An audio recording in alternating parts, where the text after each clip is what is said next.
Welcome to Movement Memos, a TRUTHOUT podcast about solidarity, organizing, and the work of making change. Today, as many people around the country celebrate Thanksgiving, thousands of Native people in California will be gathering on or near Alcatraz Island in the San Francisco Bay to participate in the Indigenous people's sunrise ceremony. The tradition commemorates the Alcatraz Red Power movement's occupation of Alcatraz Island in 1969, which inspired acts of Native resistance around the country. The sunrise ceremony also offers a counter-narrative to the myth of Thanksgiving, which indulges fantasies of peaceful coexistence between colonists and Native people, by instead celebrating the survival of Native peoples who are still with us, in spite of the genocidal violence of settler colonialism. The sunrise ceremony honors Indigenous grief and Indigenous survival, while uplifting the beauty of Indigenous ceremonies, dance, and lifeways. This year's sunrise ceremony is happening as Indigenous people in Palestine are enduring an ongoing humanitarian catastrophe amid a month dominated by genocidal assaults waged by the State of Israel. Many Native people in the U.S. have taken action in recent days to declare our solidarity with the people of Palestine. In addition to marching and taking disruptive action alongside our Palestinian and anti-Zionist Jewish allies, some Native people have organized Indigenous solidarity actions. One of today's guests is Morningstar Gali, a friend of the show who recently supported the organizing of an Indigenous Solidarity with Palestine action in Oakland. Today, we will be hearing from Morningstar and Ashley Crystal Rojas, who are both organizers with Indigenous Justice, an organization that is working to end the incarceration of Native people in jails, prisons, and group homes across the state of California. The group also seeks to free what it calls our salmon relatives, who are impacted by dams on California rivers, and to free the remains of Native ancestors, which are locked away in the basements of universities. Indigenous justice organizers view all of these pursuits as anti-carceral efforts, organized in the pursuit of Native liberation. The organization has also engaged in work around harm reduction to address the overdose crisis in Native communities. Morningstar and Ashley are also celebrating a major victory in their work towards Native survival, as San Francisco prepares to launch a first-of-its-kind pilot program offering guaranteed income to a group of Native survivors of violence. Morningstar has also seen recent victories in her work with Save California Salmon, as years of organizing have yielded the world's largest dam removal project, which will ultimately allow the Klamath River to flow freely for the first time in over 100 years. In spite of these victories and celebrations, and the hopes they fuel among Native people, Indigenous people in North America also have a great deal to grieve. In 2021, the APM Research Lab found that Natives had the highest rate of COVID mortality of any group in the U.S. Indigenous people face a continued crisis of missing and murdered Indigenous relatives, whose deaths are often underinvestigated and undercounted by officials.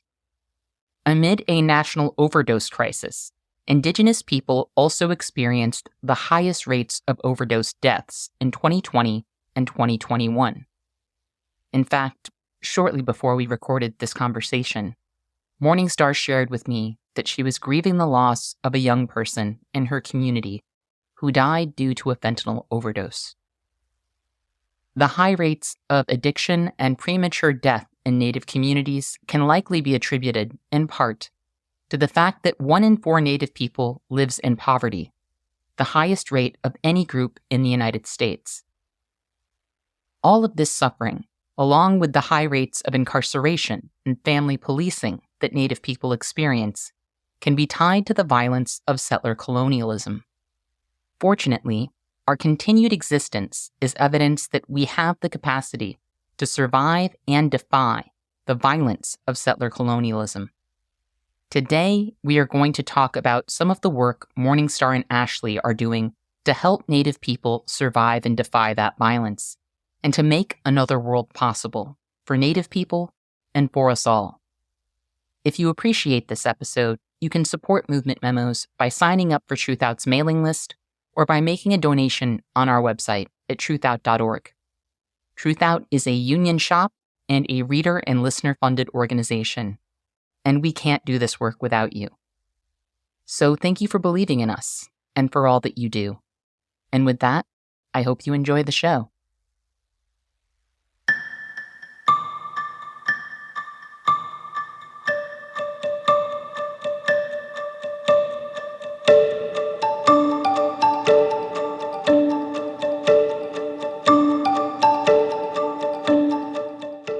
Sanwi Tuzima.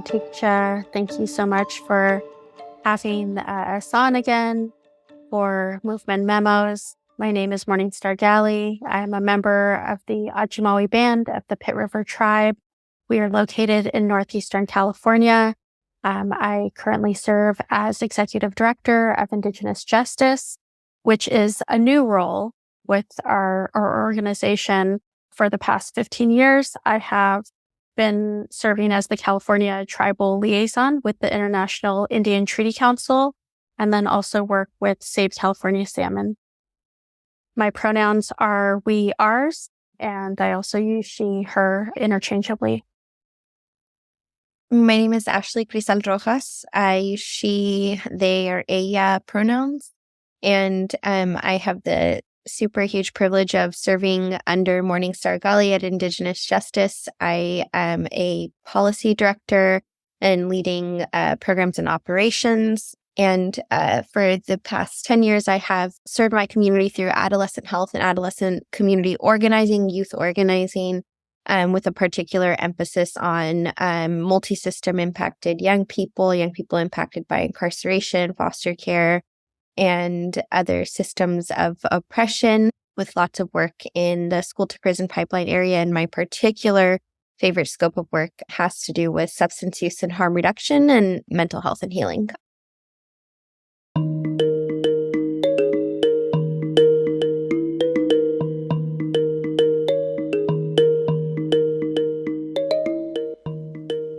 On November 4th, Native people drummed, chanted, and sang as prayers and demands for the people of Palestine were uplifted outside the federal building in Oakland. Hundreds of people converged for the intergenerational, Indigenous-led protest in solidarity with Palestine. Like Palestinians, Native people in the U.S. have been subjected to eliminationist violence and ethnic cleansing. Like Palestinian communities, our peoples know the pain of dispossession, forced relocation, and having the means of survival, such as food and water, restricted by oppressive forces. Even today, 48% of households on Native reservations do not have clean water or adequate sanitation. While Native people in the U.S. and Palestinians are living in different stages of colonial struggle, the systems that oversee our oppression are supported by the same colonial feedback loop, as Israel deploys tactics gleaned from Native genocide and Jim Crow, and in turn offers the Western world modernized tools and models for the surveillance, control, and disposal of marginalized people. Given this interrelationship of struggle, Native people in the U.S. and Palestinians are natural allies in the struggle against settler colonialism.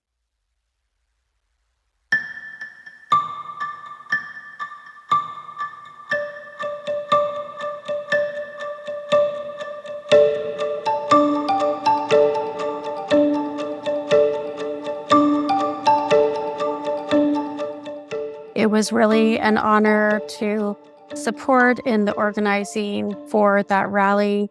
We had I estimated about 700 to 800 folks that were there. Other estimates from organizers were around 1,000. It was at the Oakland Federal Building. We had scheduled it for a 2-hour rally approximately from 4:30 to 6:30 p.m. We arrived at 4 p.m. to hundreds of people's present, and we stayed until well past 7:30 p.m. It was blocked off when we arrived. There is a very violent presence of Oakland Police Department, which is also, an ongoing challenge and issue as I also work with the Anti-Police Terror Project, who has been challenging OPD for over the past 15 years now. So we arrived to barricades and gates so that we were not able to enter in. We did enter through those barricades. We were told if we didn't leave by 5 p.m. that we were all facing arrest. We did plan this as a family-friendly event. We had a number of elders and children. It was very intergenerational. And so for those forces to put us at risk in that way, I shared that this was an act of resistance for us to gather in that way, that there are acts of Indigenous resistance happening all over the world. We are seeing that play out currently, and the efforts for a free Palestine are very much connected to our efforts in freeing Turtle Island. And so to be in solidarity, this was not just a one-time event. Solidarity efforts have been ongoing. I coordinate the annual sunrise gathering that happens on Alcatraz Island. And so for the past 15 years that I have coordinated that, we've always had, the efforts around solidarity statements that have been shared by our relatives at AROC, the Arab Resource Organizing Center. We had representatives from Palestinian Youth Movement, and it was just really beautiful to be there and to be in a joined effort of prayer and unity and solidarity, and to show up for our relatives in a time of need. We are planning for next week to have a feed for them. We're going to host some lunches and dinners and a couple of events of just recognizing the need for respite care and to just really be there to show up in that way.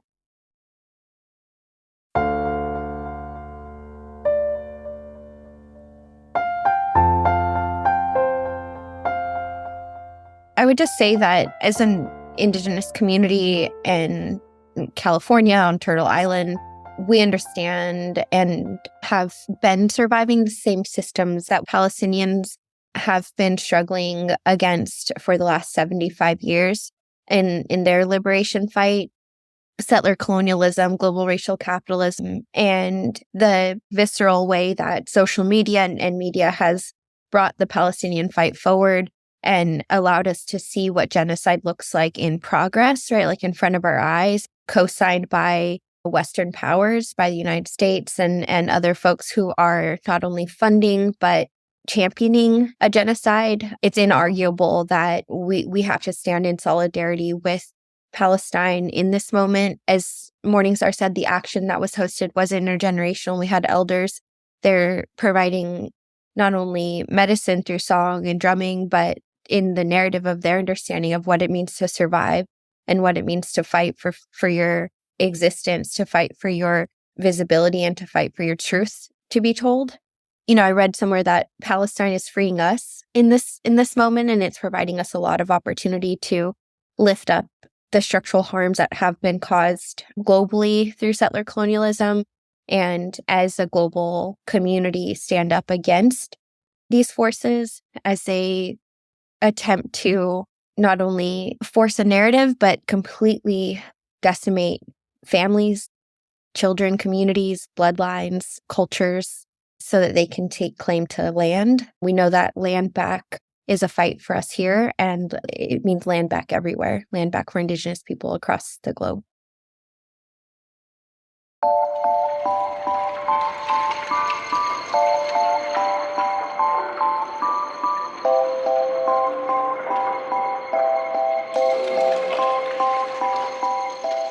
The annual sunrise ceremony is another side of solidarity between Native people and Palestinians.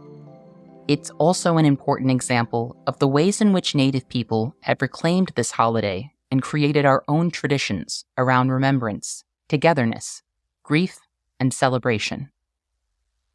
So I'll, just provide some of the background information that it was from 1969 to 1971 that there was a 19-month-long occupation on Alcatraz Island.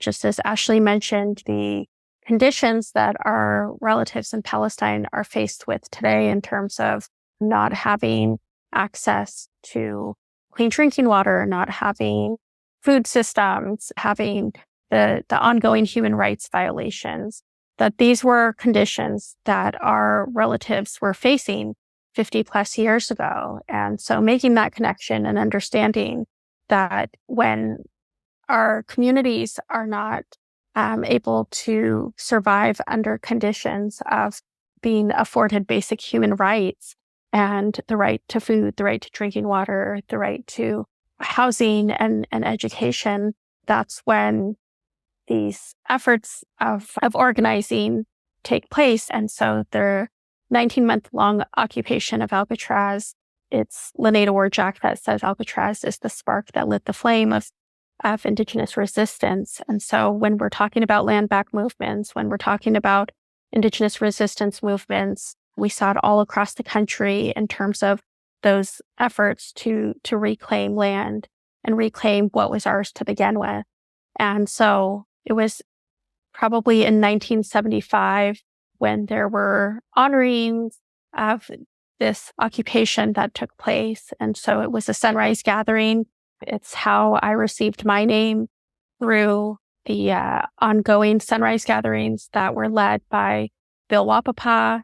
Bill Wapapa opened an office of the International Indian Treaty Council. IITC was founded in Standing Rock on the Dakota Reservation in 1973. And so this coming year will be the 50th anniversary of that. And so in recognizing that history, in reclaiming these days of what is now known as Indigenous Peoples Thanksgiving, others call it Thanksgiving, a national day of mourning, whatever it is that you feel comfortable in calling it, we've reclaimed it as ours. It's not a day anymore that celebrates a genocidal holiday. The same goes for Indigenous Peoples Day. And so for the past 15 years, I've coordinated these events where we bring together anywhere from 2,000 to over 5,000 people that will gather on the island. And so on November 23rd this year, I will say, in light of a pending government shutdown, that we do have contingency plans in place if we're not able to gather on the island due to a federal shutdown, and that Alcatraz is now under the National Park Services. But given that, we will still gather together in prayer, in solidarity. We will have relatives from all over Turtle Island that will be there with us to offer in song and prayer and ceremony. We'll have a number of dance groups that will be there. And so we have a 3-hour program that starts right at 5 a.m. as we board the boats anywhere between 4 to 5 a.m.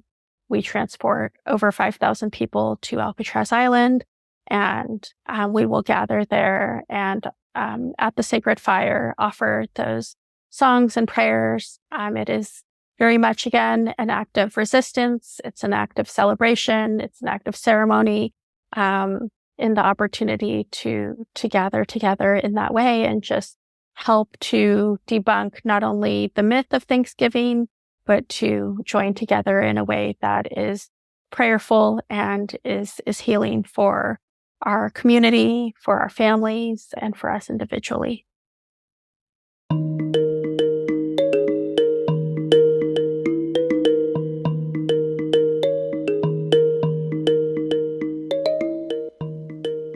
Native people have also joined together in the last year to celebrate the ongoing removal of dams that have long been catastrophic for the people of the Klamath, Karuk, Hoopa Valley, and Yurok nations, among others. Salmon-dependent communities had long relied on salmon as a source of cultural and physical sustenance, until dam projects prevented the salmon from following their traditional migration paths. Just as my people in the Menominee Nation have a life-giving connection with wild rice, many Native nations have a sacred relationship with salmon, which has, at times, shaped entire societies. In 2023, after years of organizing, the removal of 4 dams in the Klamath River began. The removal of the first dam, a 33-foot-tall diversion dam known as Copco 2, was recently completed. The remaining dams are slated for removal by midsummer next year. These removals have bolstered the hopes of Native peoples who have organized for many years to make the return of salmon to the Klamath River possible. It's been really beautiful and really exciting to witness and participate in the efforts of the 4 dams that are coming down. And so these are I believe it's the Copco 2 dam that was just fully removed. Once the dam removal efforts began, the water started turning back to its natural state, to a beautiful, blue waters. It's not the muddy, murky waters when the dam was in place. I think that there were a lot of concerns about sediment and runoff and what that would mean for local communities. And, it's just been a really, really beautiful experience. Not only the 20 years plus that the dams were advocated for and being removed, but to now witness that taking place in real time.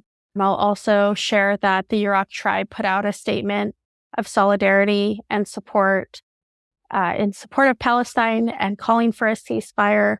And so for Yurok tribe to be the largest tribe in California with the largest land base, for them to lead the efforts on that has been really beautiful to witness. And they've also led the efforts in terms of salmon restoration, in terms of the California condor restoration. And so, I think, you can go to californiasalmon.org for more information.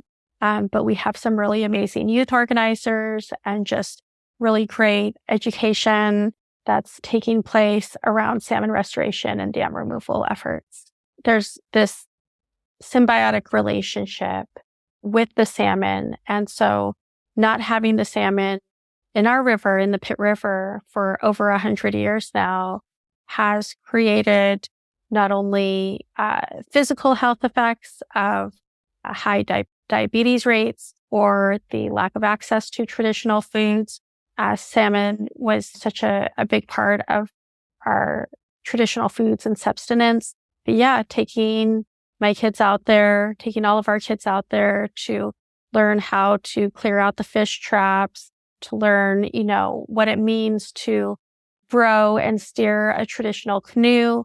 And so that when that time comes, that they'll be ready and that they'll have that preparation and know that even though the salmon aren't currently in our rivers at this time, that they know how to prepare salmon. They know how to fillet it and smoke it in our smokehouses. They understand what it means to dry the salmon and just the cultural practices that are involved in those traditions. And so that it's not lost at this time. And so I know that for the Klamath Dam removal efforts, that they have been taking school buses of young kids over there. So to witness this historical event, to witness the progress of the dam removals, and so that they understand and can see for themselves what was taking place with the dams, keeping the salmon from being able to swim up, from being able to fulfill their life cycle, and now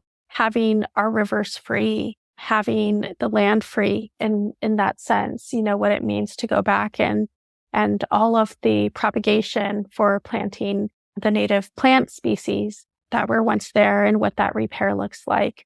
Again, it's healing in motion, healing in action, and just really beautiful for our youth to have that role and to be a part of it.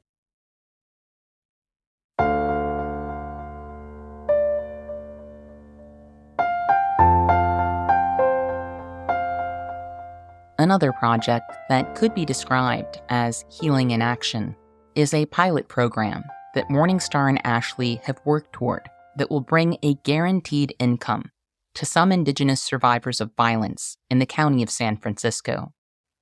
According to a study funded by the National Institute of Justice, more than 4 in 5 American Indian and Alaska Native women and men have experienced violence in their lifetime, and more than 1 in 3 experienced violence in the past year. According to the nonprofit The Red Road, only 38% of those victims were able to access legal, medical, and other support services. Trauma, including trauma caused by violence, increases a person's risk of developing depression, suicidal thoughts, and substance use disorders. There is also a strong correlation between violent victimization and homelessness.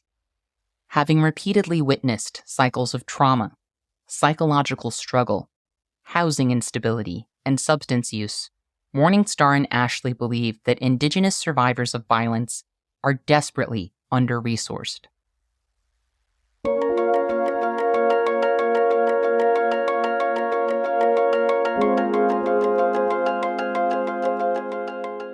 We're really looking forward to what will be a really strong year of leading the first of its kind, a pilot for guaranteed income for Indigenous survivors of violence. The efforts are really born of the loss of a sister named Jessica Alba in the city and county of San Francisco. Her death was ruled a suicide, and there was lots of evidence to suggest that it was not. And it went uninvestigated so far as anything more than a suicide. And although there were lots of efforts on behalf of community to hold both the justice system accountable and the community accountable, we have maintained that fight for justice and keeping Jessica's name alive and, continuing to work with her children and her extended family, her sister. And through that effort, have worked with the city and county of San Francisco and the Department of Status of Women to develop the first of its kind that we know of, nationally, a guaranteed income program for Indigenous survivors of violence. And this means that over the next year, 10 Indigenous survivors of violence will receive $1,000 a month.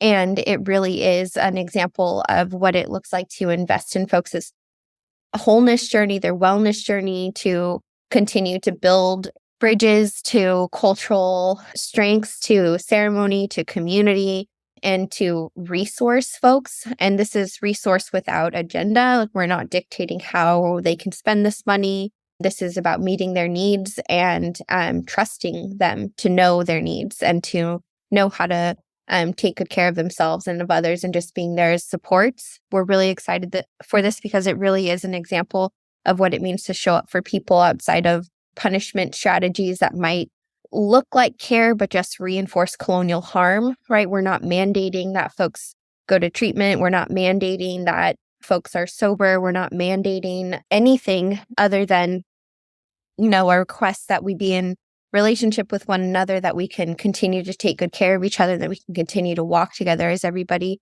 is getting well. I think that this is a really important example of the direction that the missing and murdered Indigenous peoples' work and movement is heading in. We have attended a number of listening sessions up and down the state through the federal hearing process, not invisible hearings, and families up and down the state have stated over and over and again the resources that were helpful to them in the safe return of their relative or the pursuit of justice for their relative. And what we heard over and over again, that it was community that kept each other safe. It was community that showed up with resources. It was community that fed each other. It was community that organized searches. It was community that made sure that folks weren't forgotten. And we also heard time and time again that there were struggles with engaging law enforcement meaningfully or with an energized effort. And that although our communities had a willingness to partner or even share information with law enforcement, that the onus of the labor was always on community.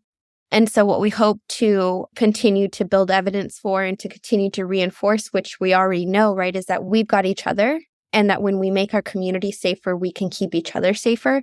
And by meeting folks' basic needs, we can mitigate a lot of the harm that exists in our community.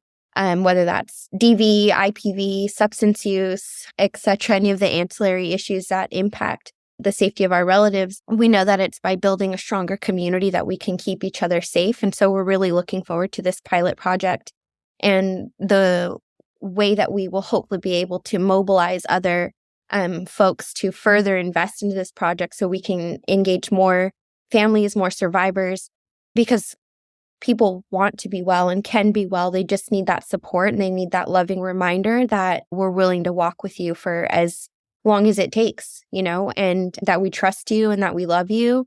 And ultimately, we know that further resourcing communities, further resourcing families, and particularly further resourcing women will be able to strengthen the wholeness of our communities and the safety of our people. It's been great in terms of being able to move that pilot forward for the guaranteed income. This is a 2-year plus effort that we are finally launching. And it's just been really incredible to have the detail and the coordination from having a Native women's evaluation team to being able to launch this project for and on behalf of the survivors in our communities. And we have some really great success stories, and we won't ever report that we have 100% success rate. We know we definitely don't, that it's, up to those individuals that are on that path and sometimes are not on that path. Sometimes they're not ready, and that's completely up to them. But that, we're here and we're doing what we can on our end to provide them with that support, to provide those resources that when they choose to be ready, that help those resources and that community is there and available to them.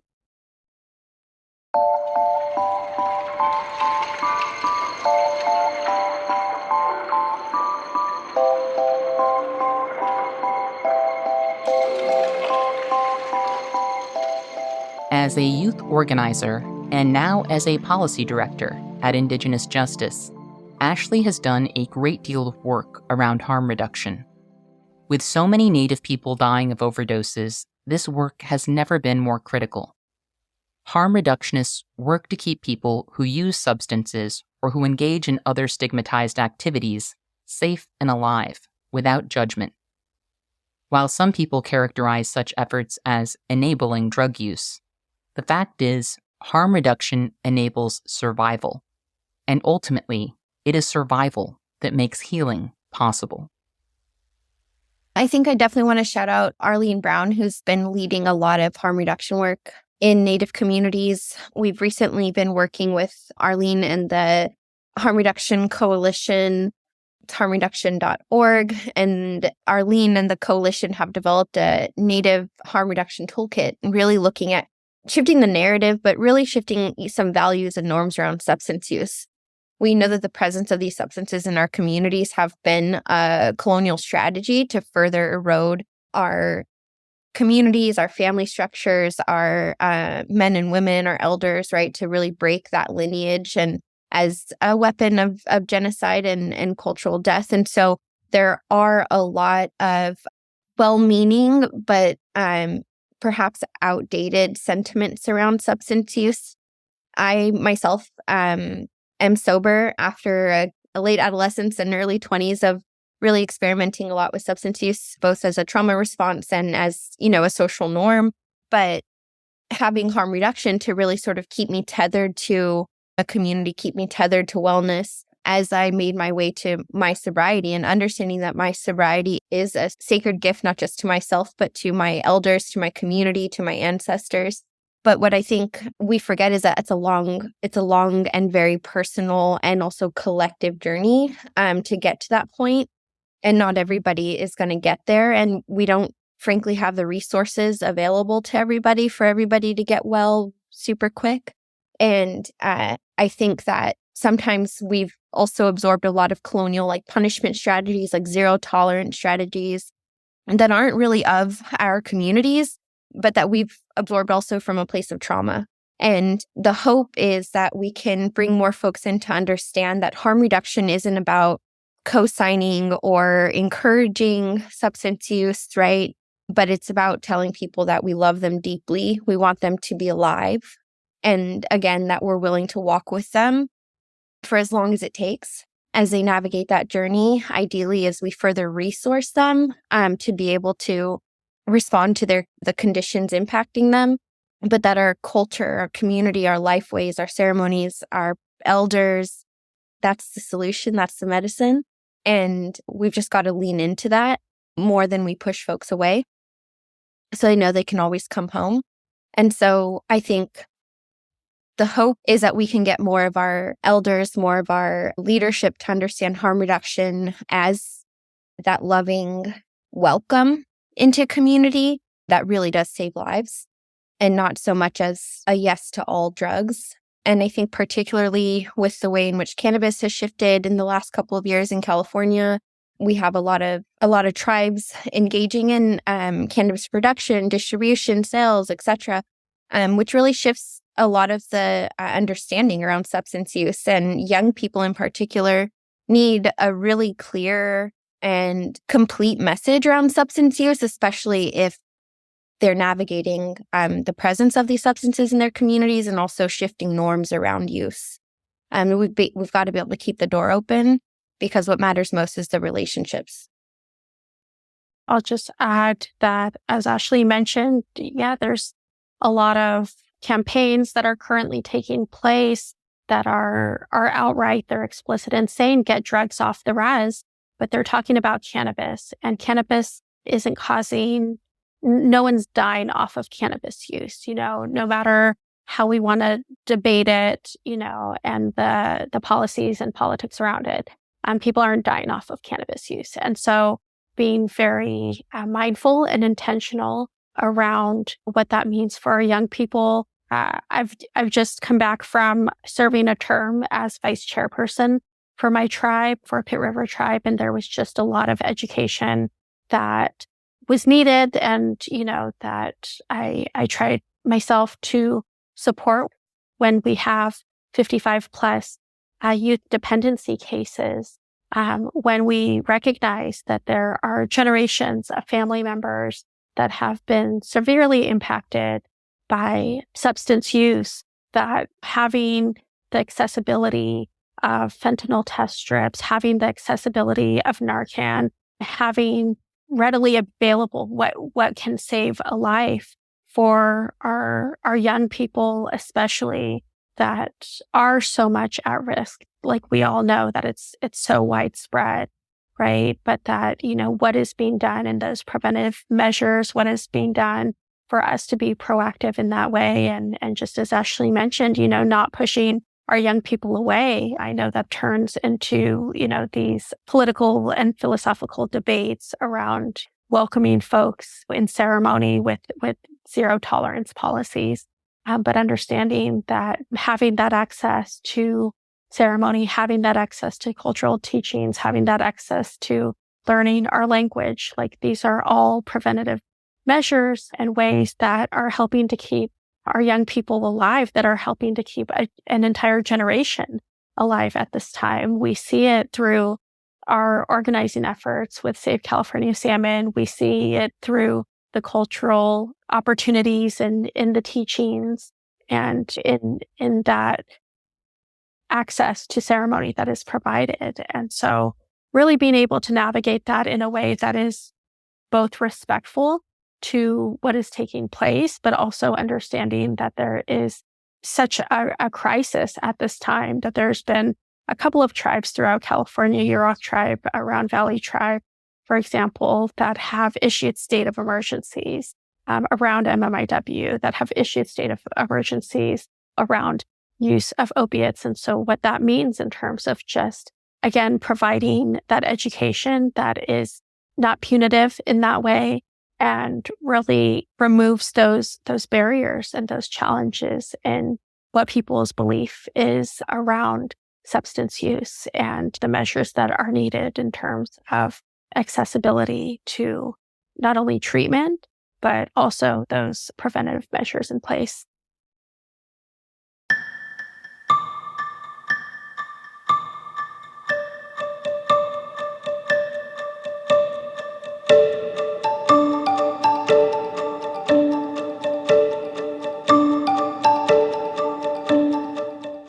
As we closed our conversation, Morningstar and Ashley emphasized the importance of interdependence within and across our communities. Morningstar also underlined the importance of keeping decolonization front and center in these times, as the violence of settler colonialism continues to extinguish human life, en masse. While the concept of land back can be unsettling to some people, it is an idea worth engaging with.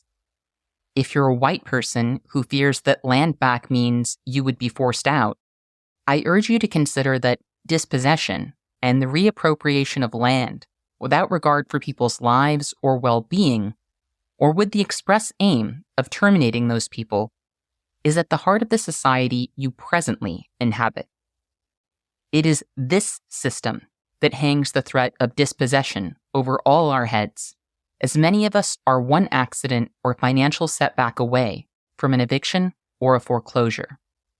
The fact that you can be forced from your home and laws exist to criminalize your unhoused existence, that's the reality of capitalism. That is not how my people lived before these ways were forced upon us.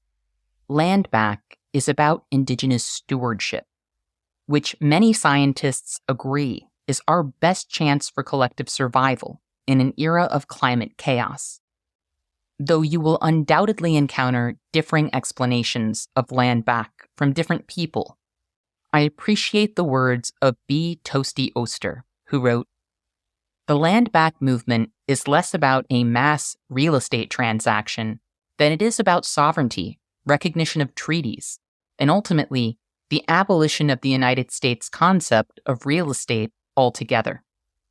From many traditional Indigenous points of view, land ownership is an illusion, no more possible than ownership of a rainbow. Land ownership is simply a legal concept, one that keeps wealth and power in white families." As Oster reminds us, land back is in the best interests of all living things, human, plant, and animal alike. Which raises the real question: do we really believe that the world-destroying system that currently governs our lives, that was born of genocide and perpetuates genocide, is the best we can do? Are we satisfied with simply going through the motions of capitalism, white supremacy, and settler colonialism as the world burns? Or are we capable of imagining, and perhaps even living, another way?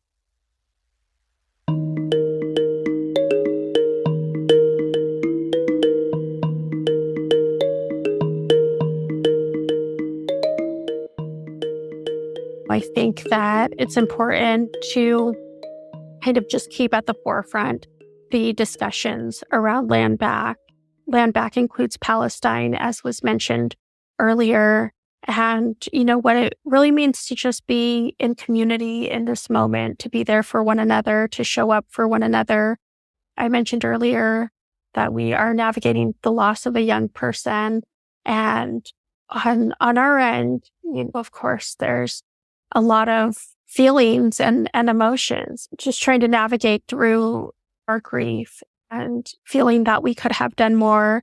But really, I think what my experience has been in organizing around MMIW and MMIP and organizing around supporting families and our communities in the overall goal of attaining healthy communities and having healthy environments and having healthy villages and spaces, again, is that we really have to move away from that narrative of shame and blame that is, when we talk about decolonizing, that is a part of decolonization, is being able to ask for that help and support, being able to offer that help and support in a way that does not have any sort of stigma attached to it, and really just being able to show up for one another in that way. So I think that's just an ongoing personal struggle and community struggle of both asking for and stating what we need in this moment. And so for us, that can look like, again, hosting a meal for our Palestinian relatives that have been literally on the front lines of this organizing for the past month plus. It looks like supporting MMIW families through the holidays at this time. It looks like supporting our relatives that are grieving the loss of our young people at this time, and really just showing up for one another in that way. I'll just say the interconnectedness is undeniable. And just like we're connected to each other in these liberation fights across the globe, we're connected to the earth. We're connected to, like Morningstar was talking about earlier, we're connected to the salmon. We're connected to the water. And particularly, at this time of year, a lot of folks are gathering with their families. And not only are we connected, but we're interdependent. We need each other to be well. And I can't be fully well unless all the folks around me are well too. And so to lean in to that interconnectedness, that interdependence, and to just reach out. I think these moments are often capitalized on by some of these forces that are working against us to reinforce hyper-individualistic isolation or, be afraid of one another. But we need to do the opposite. We need to know that we are each other, and we need to move closer together. Our grief can trick us into isolation, into depression, into these myths of self-care. And we hope you're taking good care of yourself. Like we hope you're letting people take good care of you and taking care of other people too. So, this holiday season, as folks spend time together, to just remember that we are so deeply connected. It's inescapable. And to lean into that, to grieve together as much as you celebrate together, to be held in the depth of all of that complexity and truth.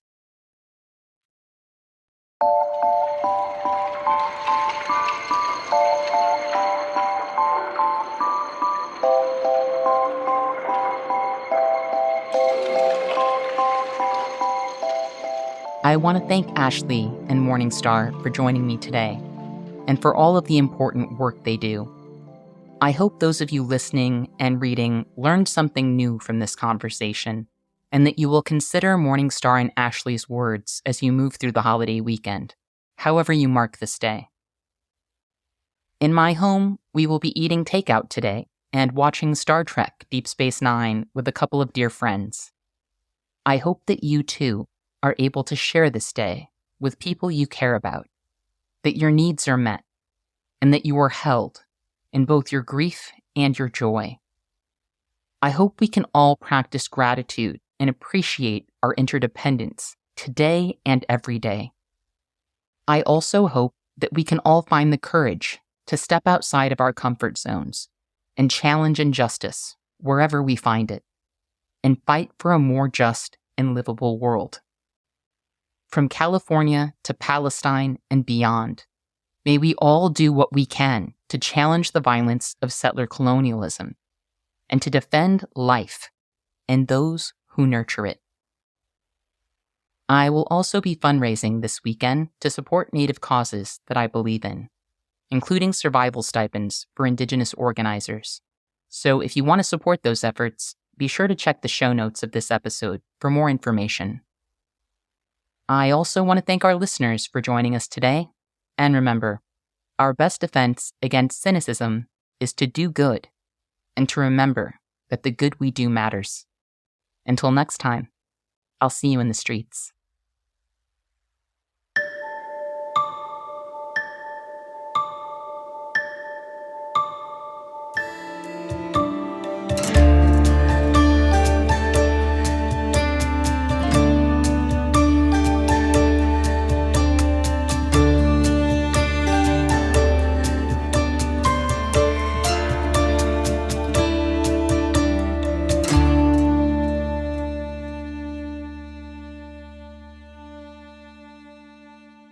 Thank you for listening to Movement Memos.